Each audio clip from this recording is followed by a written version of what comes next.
Next up, we have oral presentation 22, Belen, New Mexico, Team 1, a Mission 12 finalist proposal.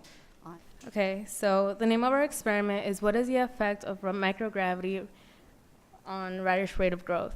The co-principal investigators are myself, Cody Garcia, Ariana Gabaldon, Alan Torres. and Madison Hill. Michaela Ramirez couldn't be here today. The teacher facilitators are Stephen C. Bolivar and Chelsea Cervantes. We are from Belen, New Mexico. For those of you who aren't familiar with the city of Belen, Belen is located in central New Mexico, 32 miles of Albuquerque. And we are proud to represent our small town coming from Belen High School. Based on the screen, our overview purpose is to compare the growth rate of radish seeds in microgravity with those on Earth. But this isn't the only purpose of our experiment. We want our experiment to reflect on the future. We want to consider civilization happening in space or on other planets, for example, Mars. And our experiment is just a small glimpse of what the future holds for human life in space. For our experiment, we chose radish seeds because we wanted an experiment on a vegetable or a fruit that hasn't been yet grown in space. Now, radishes come from the Brassicaceae family.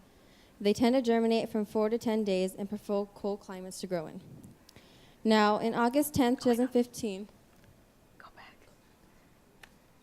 astronauts in the ISS sampled their very first space-grown salad. Based on the article we researched, Space Gardening 101, this task wasn't easy, according to being in a weightless environment where microgravity affects a plant's roots, taste, color, size, and shape.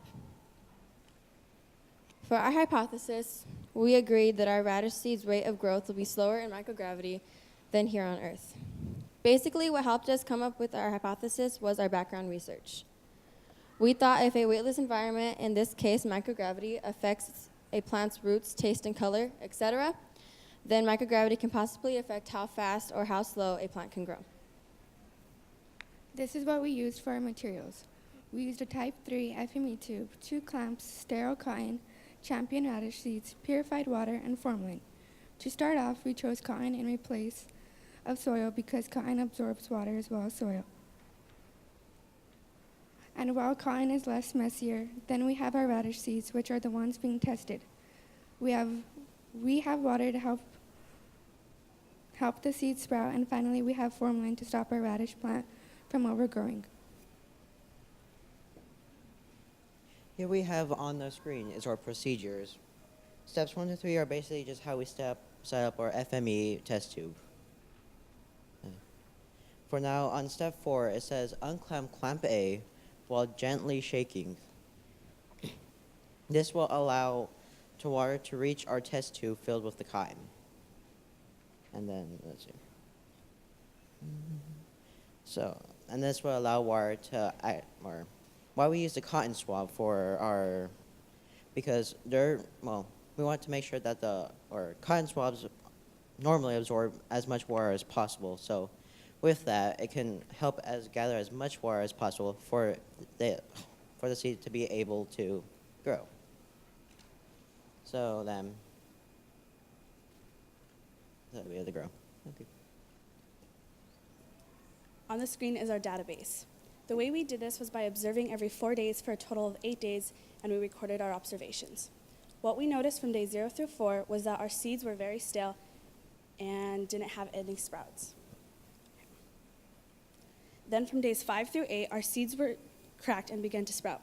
So we can say that the evaporation helped soften up the seeds, which allowed them to sprout.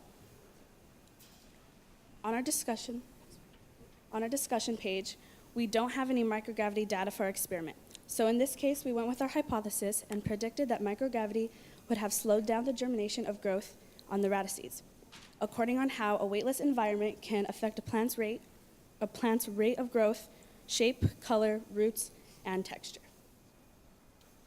So, at this time, we would like to thank our following sponsors who made this amazing opportunity possible.